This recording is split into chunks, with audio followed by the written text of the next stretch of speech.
Hey everyone, before we get into the news today, I want to remind you we are giving away a Super Smash Bros. Ultimate Bundle. There is a Gleam.io link down in the description, and I wish all of you guys luck.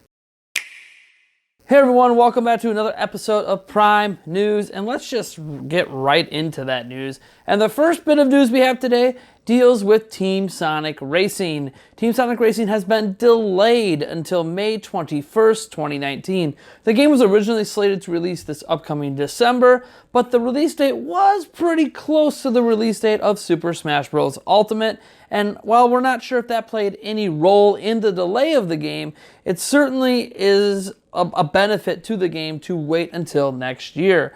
That being said, I played Team Sonic Racing at E3 this past year, and I really wasn't that impressed. The controls felt a little clunky. It felt kind of ho-hum. It's just another kart-style racing game, and it didn't really feel like there was anything fun and unique about it. That being said, maybe the delay will allow them to freshen up the content, add more characters, add more tracks, add more items, make it feel more unique in the way that Team Sonic Racing used to feel back in the day. But we'll have to wait and see. For now, if you're looking forward to the game, you'll just have to wait a few more months. Civilization 6 has been given a release date on Nintendo Switch, and it is coming out on November 16th. Why is that date so notable? Oh right, that's the same day Pokemon Let's Go Pikachu and Eevee are also releasing on Nintendo Switch. Not really sure if that's the best day to choose to release a major third-party game, but hey, I guess if you're picking up Let's Go Pikachu, Let's Go Eevee, you can also pick up Civilization 6.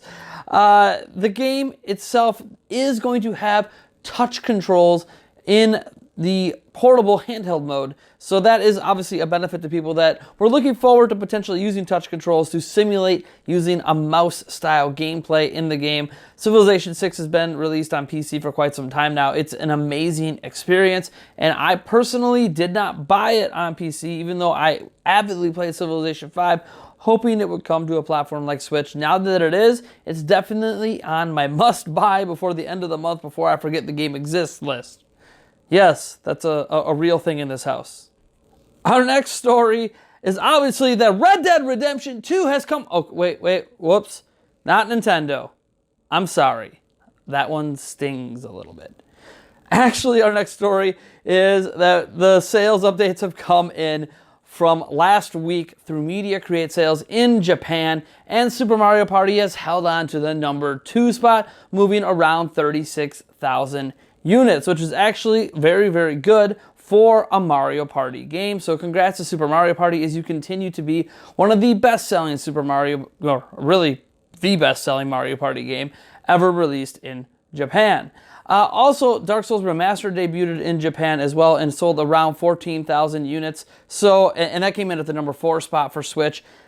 The only thing they lost out to in terms of not having that number 1 spot is Call of Duty Black Ops 4, which was a more recent release.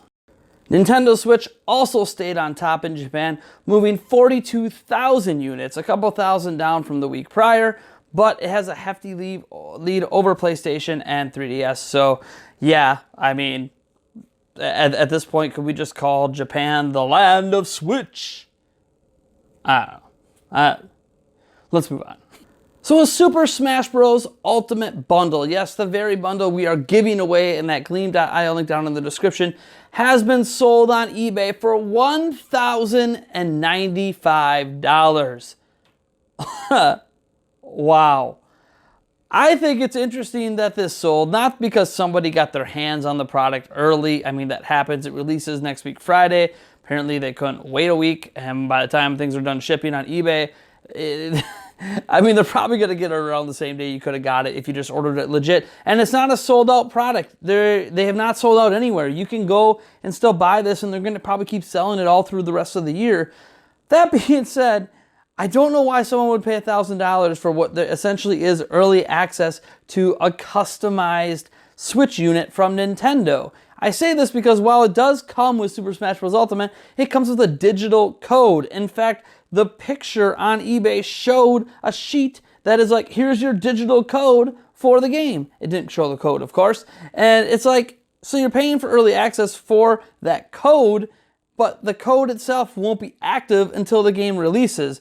Ergo, you just paid $1,095 to have access to a system maybe a day before the rest of the world does, and it provides no tangible benefit for your money. And it's not like the eBay listing lied, right? The eBay listing showed images of everything. So there was no lying in the eBay listing to make it sound like you get Super Smash Bros. Early. So I don't know what this world's coming to. I wish I had $1,000, $1,000 to just toss away in the wind and just buy things frivolously that I can get for the exact same price by the time it ships to my house just because I can. I wish I had that kind of money. I wish I had that kind of money. Wow. Our last story is actually an update on yesterday's news video. If you remember, we talked about a Super Smash Bros. Leak. I said I was on Team Real. You can find more information in the card up above. Well, it turns out that it might not be real. Of course, this was always potentially the case because it's a leak / rumor. Until it comes from the horse's mouth, who really knows? Well, someone I trust very, very much and is responsible for some of the best content I feel on YouTube, Liam Robertson, has tweeted out that some information he's talked to people behind the scenes. Turns out the person who supposedly leaked this is denying that they did it, that they have any connection to it, that someone's just using his name. Of course, if you were the person being busted for this and didn't want to lose your job, you would of course deny any association. So I'm not sure that plays a role in it, but another detail Liam Robertson put out there on Twitter actually holds a bit more weight, and that is that he says he has seen images that contradict this image in particular, and Liam Robertson has been known to have access to this stuff from various sources behind the scenes. So that being said, while he's not going to tell us what's different and all that, he's just saying that an image he has seen contradicts what we are getting from the 7 new characters in this image, which might, address the fact that it's fake. He did mention that if his source on this is wrong, he will gladly take the L on this. He's not, trying to put out there like, hey, 100% don't believe this thing. But he's like, but from my side of things, I have some evidence I can't show you that this is not legit. So I guess we'll just have to wait and see. Super Smash Bros. Ultimate, comes out a little over a month from now, about 6 weeks. So I guess, I don't know. What do you guys think? That being said, I am Nathaniel Reveljets from Nintendo Prime, and if you like this video, you know what to do. And if you dislike the video, why did you even make it this far, for being completely honest? Seriously, who comes this far in a video and is like, you know what? I'm going to hit that dislike button. Sure, hit that dislike button, I guess. Subscribe if you would like to have more content. And hey, if you want to show a little support for this show and everything else we do at this channel, from our live streams, to our news, to our editorials, to our opinions, to whatever crazy stuff we decide to do around here, why don't you head on over to patreon.com/Nintendo Prime. And I just cut off my head because I stood on my tippy toes because I am an idiot. All right. Well, patreon.com/Nintendo Prime. $1 a month, all it takes. Catch you guys tomorrow. Bye. Yes.